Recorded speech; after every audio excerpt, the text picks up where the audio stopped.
پر جو پابندی لگی ہے انڈیا میں اسی لیے تو لگی ہے کہ غیر مسلم سننے کے لیے تیار تھے.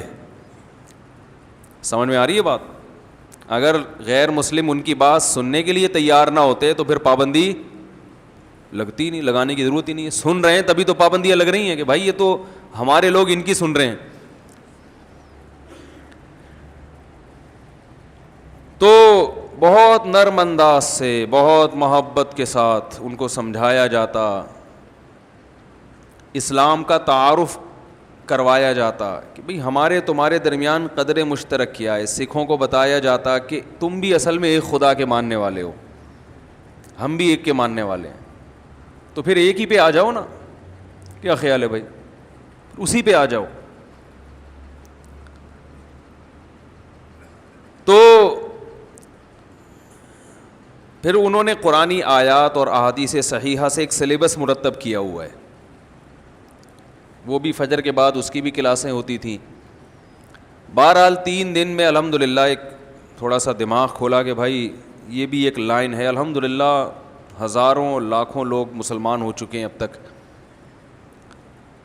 اور بڑی عجیب عجیب کارگزاریاں تھیں. وہ اگر میں نے ساری سنانا شروع کر دی تو سارا ٹائم اسی میں لگ جائے گا.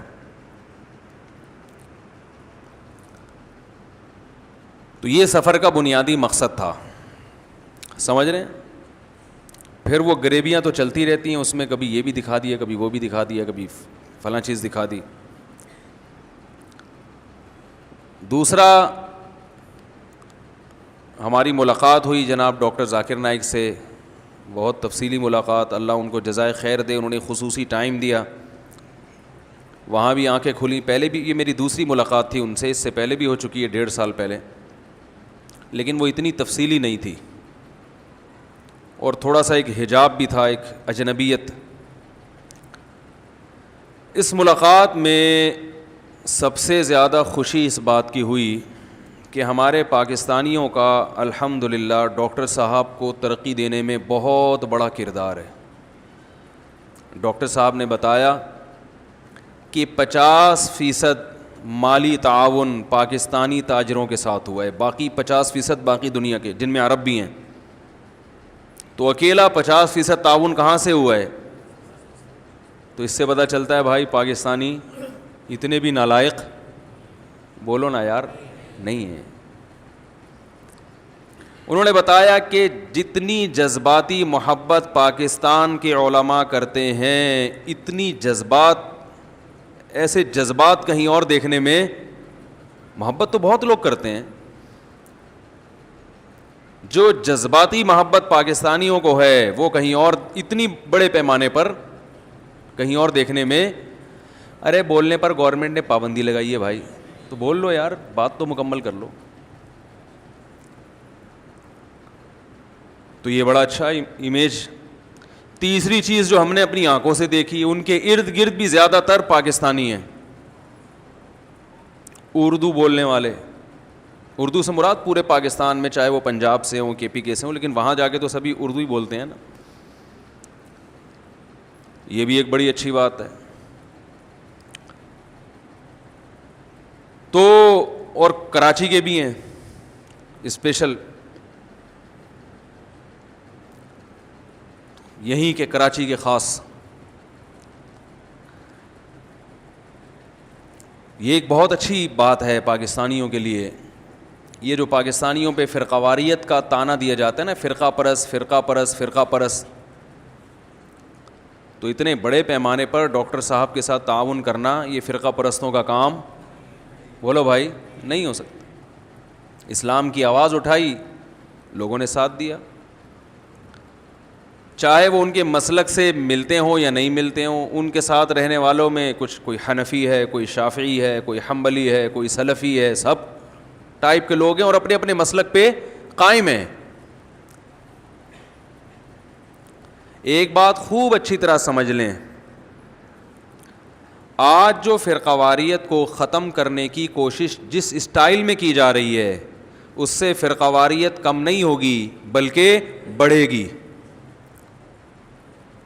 آج جو یوٹیوبرز ہیں نا, جو یوٹیوب پہ آ کے فرقہ واریت ختم کرتے ہیں اور قرآن و حدیث کا لیبل لگا کے کام کرتے ہیں, ان کا کہتے ہیں یہ حنفی غلط, یہ شافعی غلط, یہ فلاں مسلک غلط. اس سے فرقہ واریت ختم نہیں ہوگی. وہ کہتے ہیں آؤ قرآن و حدیث پہ آ جاؤ, باقی سب کیا ہیں غلط. لیبل بہت اچھا ہے, لیکن اس سے سوائے اس کے کہ یہ ثابت کرنا کہ قرآن و حدیث پر میں ہوں باقی سارے غلط ہیں, یہ میسج جا رہا ہے, اس سے نفرتیں پھیلتی ہیں. آپ یہ بتائیں کہ میری رائے میں قرآن و حدیث کے مطابق مسئلہ یوں ہے, لیکن اس بارے میں ایک دوسری رائے بھی ہے جس کو فلاں لوگ فالو کر رہے ہیں, وہ بھی ٹھیک ہیں, میں بھی ٹھیک ہوں. نہیں آ رہی میرا خیال ہے بات. اس سے فرقہ پرستی ختم ہوگی. ڈاکٹر ذاکر نائک اس طرح سے فرقہ پرستی کے ختم کرنے کے قائل ہیں. اس طرح قائل نہیں ہے کہ ایک نیا فرقہ بنا دیں جس کا بعد میں نام نائکی فرقہ پڑ جائے یا ڈاکٹری فرقہ پڑ جائے. سمجھ میں آ رہی ہے بات؟ وہ حنفیوں کو بھی درست مانتے ہیں, وہ شوافے کو بھی درست مانتے ہیں, وہ حنابلہ کو بھی درست مانتے ہیں, وہ مالکیہ کو بھی درست مانتے ہیں, اور وہ اہل حدیث کو بھی درست مانتے ہیں اگر کوئی معتدل ہے. انہوں نے بتایا کہ پاکستان سے جو اہل حدیث میرے پاس ملنے کے لیے آتے ہیں بہت معتدل ہیں, ان کو اس پہ کوئی اعتراض نہیں ہے کہ کوئی حنفی ہے یا شافعی ہے, وہ بھی ٹھیک ہے. اہل سنت والجماعت میں کوئی کسی بھی مجتہد کو فالو کرتا ہے تو وہ ٹھیک ہے. یہ کہنا کہ میں قرآن و حدیث اور وہ اندھا مقلد, یہ لیبل بہت اچھا ہے, اس سے سوائے امت میں آگ لگانے کے کچھ بھی حاصل نہیں ہوگا. بھائی ہم بھی قرآن و سنت کو فالو کر رہے ہیں, قرآن و سنت کی وہ تشریح جو آپ کر رہے ہو ہم اس کو نہیں مانتے, وہ تشریح جو مجتہدین نے کی ہے اس کو مانتے ہیں. میں سمجھا پا رہا ہوں اپنی بات؟ فرقہ واریت کے خلاف ڈاکٹر ذاکر, میں دو پیغام خاص طور پر ڈاکٹر صاحب کے امت مسلمہ کو پہنچانا چاہتا ہوں. ایک, فرقہ واریت کے خلاف کیسے کام کیا جائے. دوسرا اس سے بھی اہم پیغام ہے جو میں دوسرے نمبر پہ دوں گا, پہلے میں اس ٹاپک کو مکمل کر لوں. ڈاکٹر صاحب کی جو رائے ہے اس میں فرقہ واریت ختم کرنے کا یہ طریقہ کہ میں ہی ٹھیک ہوں, یہ طریقہ درست بولو بھائی نہیں ہے, بلکہ ان کی رائے ہے کہ میں بھی ٹھیک ہوں. سمجھ رہے ہو؟ میں بھی ٹھیک ہوں. قرآن و سنت کی تشریحات میں اختلاف ہے تو آپ کسی بھی رائے کو فالو کریں گے آپ قرآن و سنت ہی کو فالو کرنے والے کہلائیں گے. ہاں, بدعات کا اسلام میں کوئی جگہ نہیں ہے بدعت کے لیے, وہ کسی مجتہد کسی امام کا قول نہیں ہے. یہ جو بدعتیں ہو رہی ہیں نا, یہ تو بہت سی چیزیں امام ابو حنیفہ کے کھاتے میں ڈالی ہوئی ہیں, بہت سی چیزیں شوافے نے امام شافعی کے کھاتے میں ڈالی ہوئی ہیں, تو وہ تو کوئی بھی نہیں اس کو صحیح کہتا. ڈاکٹر صاحب نے مجھے بتایا کہ ان کی ڈاکٹر صاحب کی ریسرچ کے مطابق اس وقت دنیا میں اہل سنت والجماعت میں اس وقت بھی 50% فقہ حنفی کو فالو کرنے والے ہیں. 50% لوگ بولو بھائی فقہ حنفی کو فالو کرنے والے, اور پہلے تو یہ تعداد اور زیادہ تھی. 30% لوگ فقہ شافعی کو فالو کرتے ہیں. پورا ملیشیا انڈونیشیا امام شافعی کو فالو کرتا ہے. آپ نے یہ دعوت شروع کر دی کہ قرآن و حدیث پہ آ جاؤ, امام شافعی کو چھوڑ دو. لیبل بہت اچھا ہے, پیغام یہ جائے گا گویا امام شافعی قرآن و سنت کو فالو, یہ لیبل یہ پیغام جائے گا نا, میسج یہ جا رہا ہے کہ ہم فالو کر رہے ہیں, وہ فالو نہیں کرتے تھے. 30% لوگ کس کو فالو کرتے ہیں؟ امام شافعی کو. 17% لوگ امام مالک کے فقہ کو فالو کرتے ہیں افریقہ میں اور مختلف. یہ میں ڈاکٹر صاحب کی تحقیق بتا رہا ہوں, بڑے محقق ہیں, ظاہر ہے وہ کمزور بات کرنے کے عادی نہیں ہیں. تو یہ کتنے ہو گئے؟ 97. 50% اس وقت پوری دنیا میں, یعنی آدھا اسلام کو جو فالو کرنے والے لوگ ہیں نا ان میں آدھے حنفی ہیں, امام ابو حنیفہ کو فالو کر رہے ہیں. 30% امام شافعی کو, پورے ملک. 17% امام مالک کو. کتنے ہو گئے بھائی؟ 97 ہو گئے کہ نہیں ہو گئے؟ 2% فقہ حنبلی کو جو سعودی عرب میں ہے. 2% پوری امت کے وہ کتنے ہیں؟ 2%. 1% اس کے علاوہ ہیں جو سلفی حضرات ہیں یا اہل حدیث حضرات ہیں جو کسی ایک خاص فقہ کو فالو نہیں کرتے. تو اگر آپ جو آج کل جو ایک پیغام دیا جا رہا ہے نا کہ کسی ایک فقہ کو فالو کرنا غلط ہے, تو اس کا مطلب آدھی امت یعنی 97% مسلمان تو ویسے ہی کیا ہو گئے, بلکہ 99, صحیح ہے نا. پہلے ہی یہ میں اپنا تبصرہ کر رہا ہوں, یہ ڈاکٹر صاحب کے الفاظ نہیں, انہوں کی تو رپورٹ جو پیش کی وہ بتائی میں نے آپ کو. اب یہ میں اپنا تبصرہ کر رہا ہوں کہ آپ نے جب یہ لیبل لگا دیا کہ ہم ہی قرآن و سنت کو فالو کر رہے ہیں اور یہ جو کسی امام کو فالو کر رہا ہے یہ اندھا مقلد ہے یا یہ غلط کر رہا ہے, تو اس کا مطلب یہ ہوا کہ 99% مسلمان وہ گئے جہنم میں.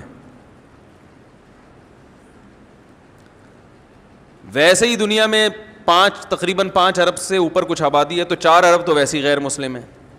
اچھا, ان میں شیعہ حضرات کو انہوں نے شامل نہیں کیا, وہ نکال کے اہل سنت والجماعت کی بات کر رہا ہوں میں, اہل سنت والجماعت. تو اگر اوور آل سب کو شامل کیا جائے, یعنی ان کی رائے یہ تھی کہ وہ لوگ جو قرآن اور حدیث کو حجت سمجھتے ہیں, ان کے نزدیک قرآن حدیث اور صحابہ, شیعہ حضرات کیونکہ صحابہ کو حجت نہیں سمجھتے اس لیے اس تحقیق میں انہوں نے ان کو شامل نہیں کیا.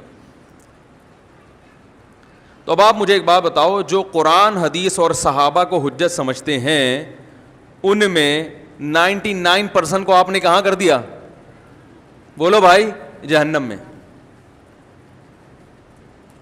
تو 1%, اور ویسے ہی دنیا کی اکثر آبادی کیا ہے, 4 ارب تو غیر مسلم ہیں. تو جنت میں 2-4 آدمیوں کے علاوہ جانے والا کیا خیال ہے؟ ہم تو ان 1% کو بھی اہل سنت میں شامل کرتے ہیں. ہم تو کہتے ہیں وہ جو 1% ہیں وہ بھی اگر قرآن و حدیث کو فالو کر رہے ہیں, مقصد تو قرآن و سنت ہی ہے نا. ہم تو ان سے یہ مطالبہ کر رہے ہیں کہ بھائی آپ ٹھیک ہے, آپ بھی اگر جنت میں جاؤ گے تو یہ جو 99% ہے نا, یہ بھی کوئی جہنم میں. قرآن و حدیث کو فالو کرنے کے 2 طریقے ہیں. ایک یہ کہ آپ اپنی رائے پر اعتماد کریں, ایک یہ کہ آپ کہیں کہ میں جاہل ہوں, میں اس مجتہد کی رائے کو فالو کروں گا جو تابعین تبع تابعین کے دور میں سے تھے اور ان کی عقل و فراست ہم سے زیادہ, انہوں نے صحابہ تابعین تبع تابعین کو نمازیں پڑھتے ہوئے دیکھا ہے, وہ حدیث کی سند کی تحقیق آج کی نسبت ہم سے اچھی کر سکتے تھے. اس وقت تو سندیں 1-2 راویوں کے بعد نبی تک پہنچ جاتی تھیں, وہ حدیث کو ہم سے زیادہ جانتے تھے. تو یہ اندھی تقلید نہیں ہے. اندھی تقلید یہ ہوتی ہے کہ جس کی تقلید کر رہے ہو اسی پر اطمینان نہ ہو آپ کو.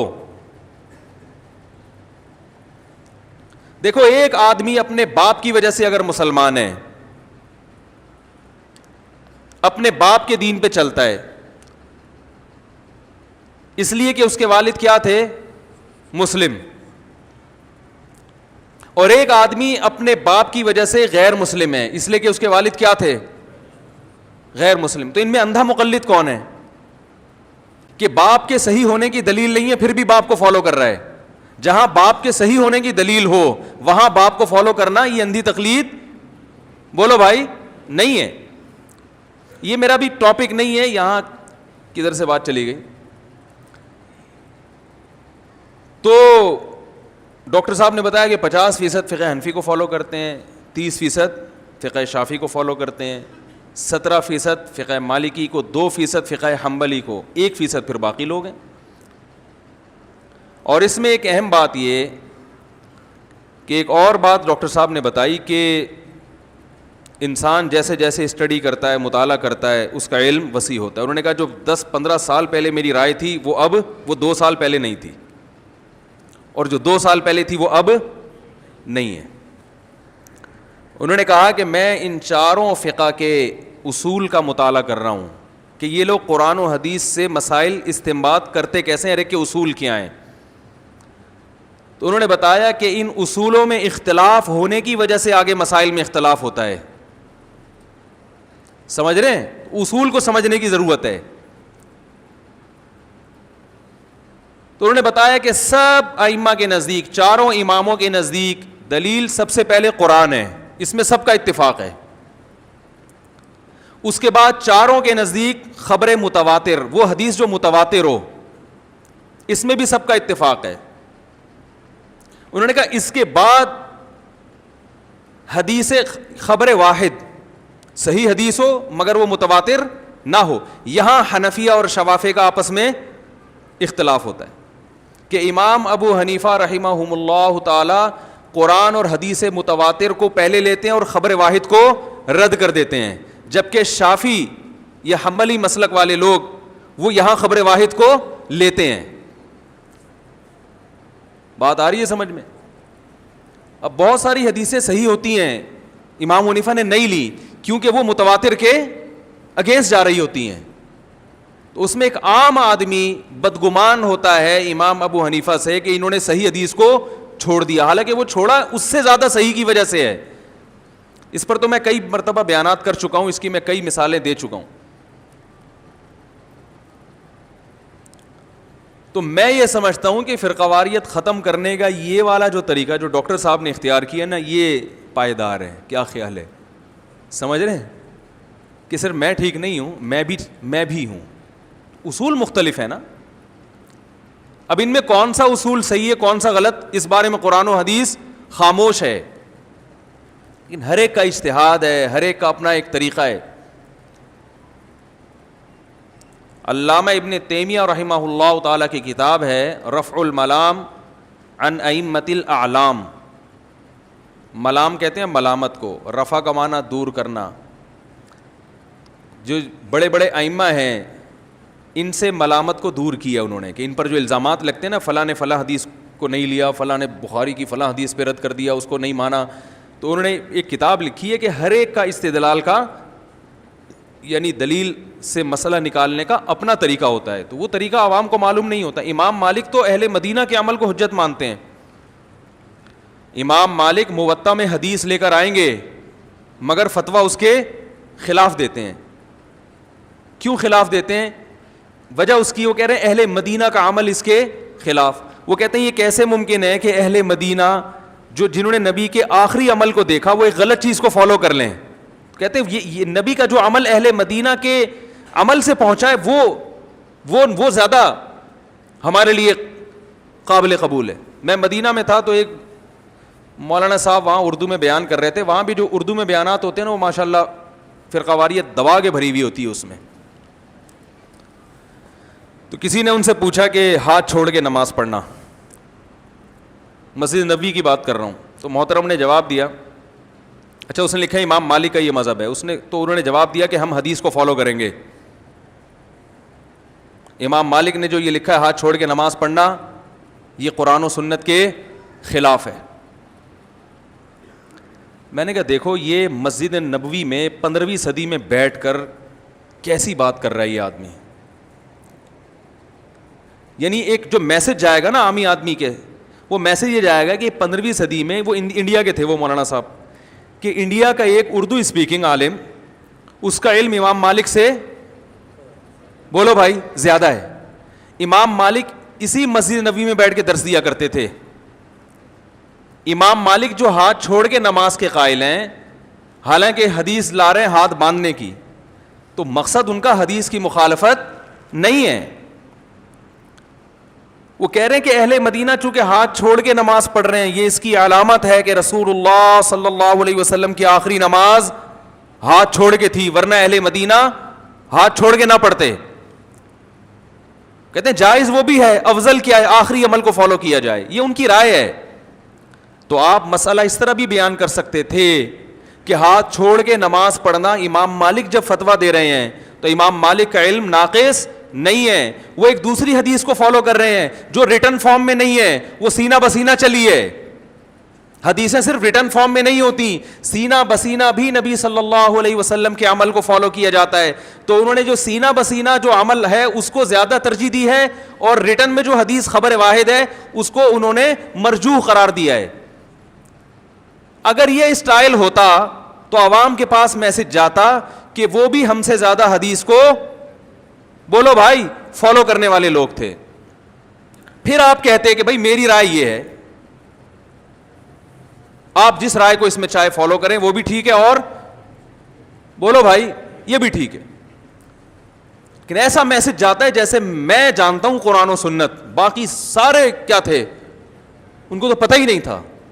پھر مقابلہ کرتے ہیں امام مالک کو فالو کرو گے یا نبی کو، محمد کا کلمہ پڑھا ہے یا امام مالک کا کلمہ پڑھا ہے تم نے صلی اللہ علیہ وسلم، مقابلے میں لا کے کھڑا کر دیتے ہیں.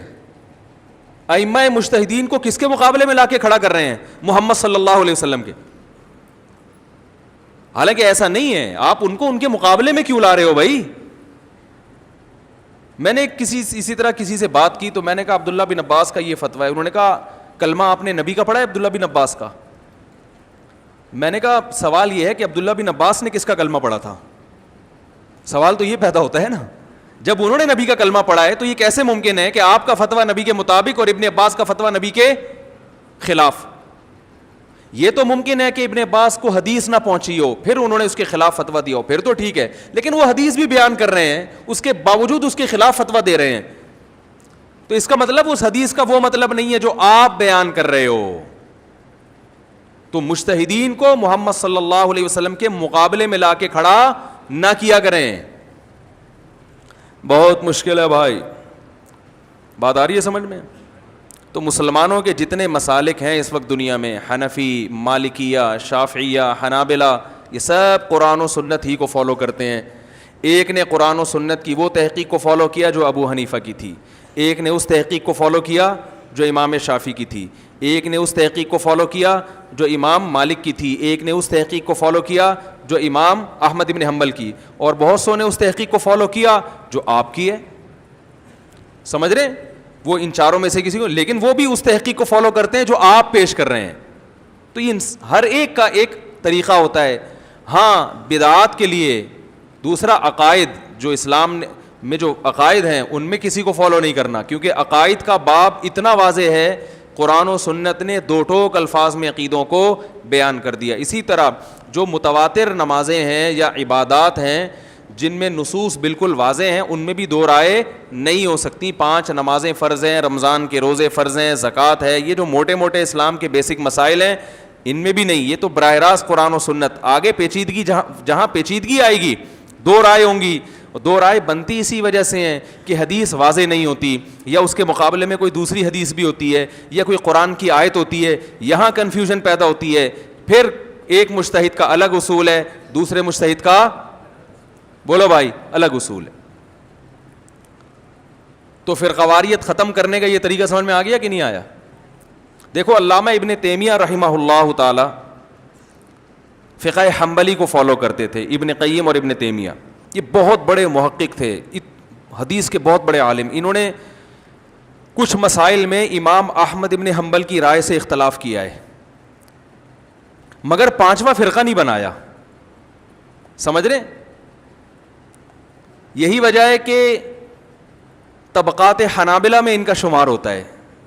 حنابلہ یعنی حنبلیوں میں شمار ہوتا ہے ان کا. فقہ حنبلی کے بہت بڑے عالم سمجھے جاتے ہیں. اختلاف کیے انہوں نے کچھ مسائل میں کہ بھائی نہیں, میں اس میں امام احمد حنبل کی رائے کو فالو نہیں کرتا, اس کے خلاف فتویٰ دیا. 5واں نہیں بنایا. ہمارے ہاں ہو کیا رہا ہے, یہ دفعہ جماعت المسلمین والے آئے, گھیر گھار کے بٹھا دیا کہ اسلام میں 4 فرقے کیوں. حالانکہ یہ 4 مکاتب فکر ہیں, فرقے نہیں ہیں. ایک صاحب کچھ دن پہلے میں کلپ سن رہا تھا یوٹیوب پہ, انہوں نے کہا کہ دیکھو محمد صلی اللہ علیہ وسلم کے بعد امام ابو حنیفہ پیدا ہوئے ہیں, امام شافعی تو ان کے بعد پیدا ہوئے ہیں, تو فقہ حنفی تو بعد میں وجود میں آیا ہے نا. تو جو چیز بعد میں وجود میں آئی ہے وہ برحق کیسے ہو سکتی ہے؟ نبی کے دور میں یا صحابہ کس فقہ کو فالو کرتے تھے؟ وہ تو کسی فقہ کو فالو نہیں کرتے تھے. سوال سمجھ میں آ رہا ہے؟ یہ تو سب بعد میں پیدا ہوئے ہیں. تو ڈائریکٹ قرآن و سنت کو فالو کرو جو صحابہ کے دور میں بھی تھا, بعد میں بھی. امام حنیفہ تو بعد میں آئے ہیں. یہ لفاظی ہے. مجھے خیال ہوا میں ان مولانا صاحب سے پوچھوں کہ غیر مسلم جب ہم سے پوچھتا ہے یہ کون سا مصحف ہے جو تم پڑھ رہے ہو, ہم کہیں یہ مصحف عثمانی ہے. تو کہ یہ مصحف عثمانی کب وجود میں آیا؟ ہم کہ حضرت عثمان کے دور خلافت میں. تو اگلا پوچھے پھر اس سے پہلے لوگ کیا پڑھتے تھے؟ اس سے پہلے تو یہ تھا ہی نہیں, تو وہ والے کو فالو کرو نا جو اس سے پہلے تھا. بولو بھائی تو یہ لفاظی ہوگی کہ نہیں ہوگی؟ بھائی وہی والا تھا, حضرت عثمان نے اس کو مرتب کیا تو نام اس کا مصحف عثمانی پڑ گیا. تو یہ وہی فقہ ہے جو صحابہ جس کو فالو, ان کے مسائل وہی ہیں. مرتب جس کو ابو حنیفہ نے کیا اس کا نام کیا پڑ گیا؟ فقہ حنفی. جس کو امام شافعی نے مرتب کیا اس کا نام کیا پڑ گیا؟ فقہ شافی. تو یہ تو نام بعد میں پڑے ہیں. اگر اس لحاظ سے دیکھا جائے تو یہ تو پھر جو آج جو وجود میں آ رہا ہے, چاہے نام کچھ بھی ہو, وہ تو بالکل ہی نئی بدعت ہوئی نا. تو لیبل ناموں کو نہیں دیکھا جاتا, کام کو دیکھا جاتا ہے, کام کیا ہو رہا ہے. تو وہ جماعت المسلمین والے آئے, کہنے لگے کہ وہ یہ 4 مکاتب فکر یہ کیا ہے یہ. حالانکہ ہمارے کبھی, میں تو شوافے میں رہا ہوں, میرے زندگی کے 30 سال شافیوں میں گزرے ہیں, آج تک کبھی کسی شافی نے ہماری نماز پر اعتراض نہیں کیا, نہ ہم نے کیا. ہم نے کہا وہ بھی ایک مجتہد برحق کو فالو کرتے ہیں, ہم بھی ایک مجتہد برحق کو فالو کرتے ہیں. کبھی اعتراض نہیں کیا, دلائل دونوں کے پاس ہیں, کبھی بھی نہیں کیا. تو وہ آئے کہنے لگے کہ یہ 4, تو ہم نے کہا اب کیا ہونا چاہیے. انہوں نے کہا جماعت المسلمین, فرقہ وارانہ نام نہیں ہے, مسلم. ہم نے کہا 4 اگر برے ہیں تو 5واں آپ بنا کے اور برا کام کر لو, کیا خیال ہے بھائی؟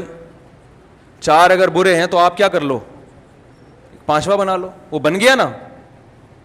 جماعت المسلمین نام کا ایک فرقہ واریت ختم کرنے کے لیے وجود میں آیا, اور 4 سے اگر اول تو کوئی ان 4 سے بیزار نہیں تھا. ملیشیا میں گیا ہوں, سارے شافی ہیں, کسی نے یہ فرق نہیں کیا کہ یہ فقہ حنفی کو. نمازیں سب ایک دوسرے کے پیچھے پڑھتے ہیں, سب ایک دوسرے کو عزت دیتے ہیں. تو اللہ کا واسطہ قرآن و سنت کے نام پہ لوگوں کو تقسیم مت کرو. تو وہ 5واں بنا لیا انہوں نے جماعت المسلمین نے. تو میں نے ان سے کہا, وہ کہنے تقلید 4 صدی کی بدعت ہے. تو میں نے کہا یہ جو آپ کا فرقہ ہے یہ 15ویں صدی کی بدعت ہے, ٹھیک ہے نا. اس سے پہلے اس فرقے کے نام کا کوئی فرقہ, بولو بھائی, نہیں تھا کوئی فرقہ. یہ تو آپ نے ہمارے سامنے جات کے, اور اب جماعت المسلمین پارٹ 1 بھی ہو گیا, پارٹ 2 بھی, اور سنا ہے پارٹ 3 بھی آ گیا ہے. یہی ہوتا ہے, توڑتے چلے جاؤ امت کو. اور یہ 4 مکاتب فکر تو ایک دوسرے کے لیے ایک لچک رکھتے ہیں. جو 5واں بنا ہے وہ تو اپنے سوا کسی کو انسان سمجھنے کے لائق ہی نہیں سمجھتا, سمجھتے ہیں ہم ہی ہیں. تو یہ یوٹیوب پہ جو فرقہ واریت پھیل رہی ہے نا, اور قرآن و سنت کے لیبل پہ لگا کے لوگوں کو الو بنایا جا رہا ہے, اس سے قطعاً متاثر ہونے کی ضرورت, بولو بھائی, نہیں ہے. ہاں 2 چیزوں کو فوکس لازمی کرو. ایک عقیدہ,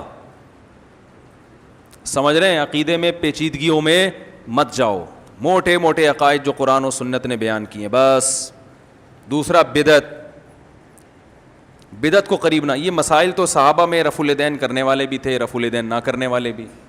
امام بخاری کے شاگرد امام ترمذی کیا کہتے ہیں, رفع الیدین نہ کرنے کا ذکر کر کہتے ہیں وہ بھی یقول غیر واحد من اہل العلم من اصحاب النبی. بہت سارے صحابہ کا یہی مذہب ہے. اور رفع الیدین کرنے کا بھی انہوں نے ذکر کیا کہ وہ بھی مذہب ہے. تو یہ صحابہ جو نبی کو نمازیں پڑھ کے دیکھتے تھے, وہ کیسے چھوڑ سکتے تھے ایک سنت, اگر وہ ان کی رائے یہ تھی کہ نہ کرنا افضل ہے. لیکن دونوں چلی آ رہی ہیں ہمیشہ سے, دونوں ٹھیک ہیں. تو یہ جو نفرتوں کا ماحول پھیلایا جا رہا ہے, یہ ماحول درست نہیں ہے. تو ہر ایک کے ایک اصول ہوتے ہیں, کچھ ضابطے ہوتے ہیں, ان اصولوں کی روشنی میں ہر ایک کا فقہ مدون ہوا ہے. تو بات کہاں سے کہاں چلی گئی. تو ڈاکٹر صاحب کا جو ذہن ہے, جو سوچ ہے, وہ یہ ہے کہ امت کو اس پہ لایا جائے کہ میں بھی ٹھیک ہوں اور بولو بھائی وہ بھی ٹھیک ہے. اور ڈاکٹر صاحب نے بھی کوئی 5واں فرقہ, بعض لوگ کہتے ہیں ہم تو, ہمارا تو کوئی نام نہیں ہے, ہم تو کیا کر رہے ہیں کہ جو جس کا امام کا جو قول قرآن و حدیث کے مطابق ملے گا ہم اس کو لے لیں گے. یہ بھی ایک بڑی اہم بات کی جاتی ہے کہ جو قول ہمیں ان کے مطابق لگے گا اس کو لے لیں گے, جو مخالف لگے گا اس کو چھوڑ دیں گے. اصل بات یہ ہے کہ جو اجماعی مسائل ہیں نا, ان میں تو میں نے بتایا کہ کوئی مسلک نہیں ہے. بات یہ کہ یہ جو آپ کہتے ہیں نا مجھے وہ قول لگے گا, آپ کے لگنے کا اعتبار نہیں ہے, یہاں سے آ کے مسئلہ شروع ہوتا ہے. آپ کو لگ رہا ہے حالانکہ آپ جاہل ہو, سمجھ رہے ہو, حالانکہ آپ بالکل کیا ہو, آپ کے لگنے کا اعتبار نہیں ہے.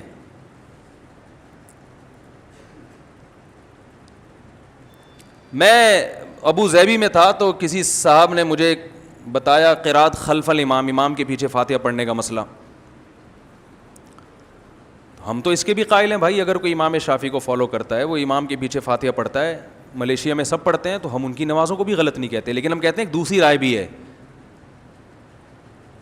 دوسری رائے بھی ہے، وہ یہ کہ امام کے پیچھے خاموش رہا جائے، یہ بھی قرآن و سنت ہی کے موافق ہے.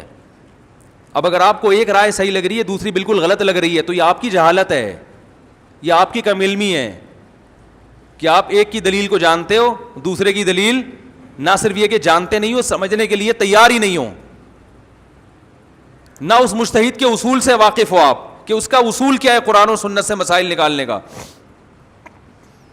ابو ظہبی میں تھا تو ایک صاحب تھے، ان کو بیچارے اسی چکر میں نا پھنس گئے تھے. اب انہوں نے 30-35 سال تو نماز پڑھی امام کے پیچھے خاموش کھڑے ہو کر. اب کوئی ان کو مل گیا، وہ بار بار یہی فاتحہ پڑھو فاتحہ پڑھو فاتحہ پڑھو. چھوڑ دو بھائی اس کو اپنے حال پہ یار، وہ کچھ اور کاموں میں لگاؤ، زنا کے خلاف، بے حیائی کے خلاف، یا مسجدوں کو نمازی ہوں کہ بھئی نمازی بنانے کی فکر کرتے ہیں، چاہے جس طرح سے بھی پڑھ لے، لیکن چلو نہیں جی اس طرح سے تو ہوتی نہیں ہے جس طرح سے تم پڑھ رہے ہو. تو انہوں نے مجھے پرچی لکھ کے دی، میں بہت بیزار آ گیا ہوں، میری 30-35 سال کی نمازیں ہوئی ہیں کہ نہیں ہوئی ہیں، آئندہ کیا کروں، کوئی حدیث ہے؟ تو میں نے وہیں بیٹھے بیٹھے مجھے حدیث یاد آ گئی. میں نے کہا رسول اللہ صلی اللہ علیہ وسلم نے ارشاد فرمایا انما جعل الامام لیتم بہ، صحیح مسلم کی حدیث ہے، امام کو امام اس لیے بنایا جاتا ہے کہ اس کی اقتداء کی جائے. فاذا کبر فکبروا، جب تکبیر کہے تو تکبیر کہو. واذا قرأ فانصتوا، جب قراءت شروع کرے تو خاموش ہو جاؤ.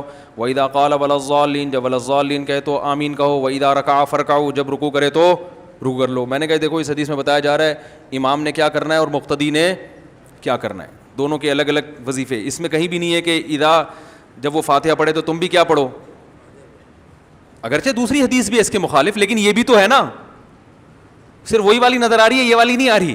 تو اس کا مطلب آپ مسلک پرست ہو، ہم تو بڑا ظرف کر کے کہہ رہے ہیں وہ بھی ٹھیک یہ بھی ٹھیک، لیکن آپ کا ظرف چھوٹا ہے، آپ فرقہ پرست ہو کہ یہی ٹھیک وہ والی بالکل بھی ٹھیک نہیں ہے. تو وہ بیچارہ پٹھان لڑکا تھا، سیدھا وہ حیران ہو گیا، کہہ رہے یار ایسا بھی ہے، کہہ رہے وہ جو حدیث آتا ہے کہ من لم یقرأ بفاتحۃ الکتاب لا صلاۃ لہ، جو فاتحہ نہیں پڑھتا اس کی نماز نہیں ہوتی. میں نے کہا یہ امام کے بارے میں ہے یا منفرد کے بارے میں ہے، کیونکہ جو مقتدی ہے نا، جب امام نے فاتحہ پڑھی تو گویا مقتدی نے پڑھ لی ہے، تو اس کو نہ پڑھنے والا کہہ ہی نہیں سکتے. کہہ رہے یہ کیسے ممکن ہے، یہ تو آپ عقل سے کہہ رہے ہیں. میں نے کہا حدیث میں آتا ہے، پوری حدیث صحیح ہے، مسلم کی ہے، من لم یقرأ بفاتحۃ الکتاب فصاعدا، جو سورہ فاتحہ پلس آگے قرات نہیں کرتا اس کی نماز نہیں ہوتی. یہ بھی مسلم کی حدیث ہے. سمجھ میں آ رہی ہے بات؟ حدیث میں آتا ہے جو سورہ فاتحہ نہیں پڑھتا اور آگے قرات نہیں کرتا. تو میں نے کہا کیا امام کے پیچھے آپ سورہ فاتحہ کے علاوہ قرات کرتے ہو؟ کہنے لگے اس کا تو کوئی بھی قائل نہیں ہے. میں نے کہا اس سے پتہ چلتا ہے کہ جیسے یہاں آ رہا ہے نا کہ فاتحہ پلس قرات ضروری ہے، تو اس سے مراد امام اور منفرد. تو جس حدیث میں فاتحہ کا ہے اس سے بھی مراد کیا ہے، امام یا منفرد، مقتدی کی خود بخود ہو رہی ہے. اور اس پر واضح حدیث ہے، رسول اللہ صلی اللہ علیہ وسلم نے ارشاد فرمایا من کان لہ امام فقراءۃ الامام لہ قراءۃ، جس شخص کا کوئی امام ہو تو امام کی قراءت مقتدی کے لیے کافی ہے. اس حدیث کو ناصر الالبانی رحمہ اللہ نے صحیح قرار دیا ہے. سمجھ میں آ رہی ہے بات کہ نہیں آ رہی ہے؟ تو میں نہیں کہہ رہا کہ دوسری طرف دلیل نہیں ہے، لیکن یہ بھی بہت جاندار دلائل ہیں جس کے آپ سننے کو گوارا نہیں کرتے آپ. اور آج کل ایک مارکیٹ میں چیز بہت کہ اپنے مخالف کے جب حدیث آئے نا فوراً ضعیف ہونے کا ٹھپا لگا دو اس پہ، ضعیف. یہ بڑا بہترین حربہ ہے، ضعیف. اگلا ویسے ہی نفسیاتی طور پر ایک امپریشن پڑ جاتا ہے کہ یار کچھ تو دال میں کالا کالا ہے.